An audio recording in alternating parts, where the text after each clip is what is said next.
விக்கிரவாண்டி இடைத்தேர்தலில் முதியவர்களுக்கான wheel chair ஏற்பாடு செய்யாததால் முதியவர்கள் அவதி. விழுப்புரம் மாவட்டம் விக்கிரவாண்டி சட்டமன்ற தொகுதி இடைத்தேர்தல் இன்று காலை முதல் பரபரப்புடன் நடந்து வருகிறது.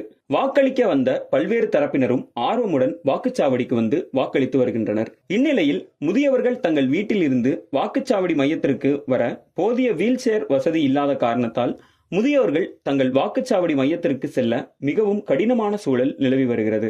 விக்கிரவாண்டி தொகுதி நேமூர் முட்டத்தூர் கிராமத்தில் உள்ள வாக்குச்சாவடிக்கு 90 வயது முதியவரை அவரது மகன் மற்றும் மருமகள் தூக்கிச் செல்லும் வீடியோ காட்சி சமூக வலைதளங்களில் வைரலாகி வருகிறது. இடைத்தேர்தலில் வாக்கு மையத்தில் வாக்களித்தவர்கள் வாக்கு செலுத்த போதிய வசதி ஏற்படுத்தாத சூழலில் முதியவர்கள் வாக்களிக்க மிகவும் கடினமான சூழல் நிலவி வருகிறது.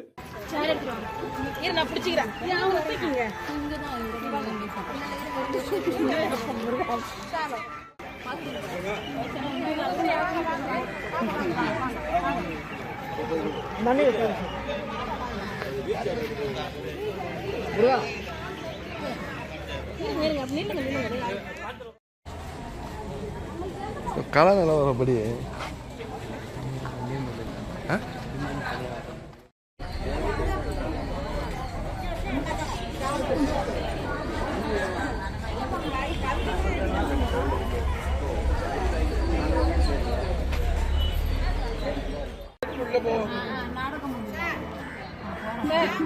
சொல்லுங்க மேடம். Sun TV madam.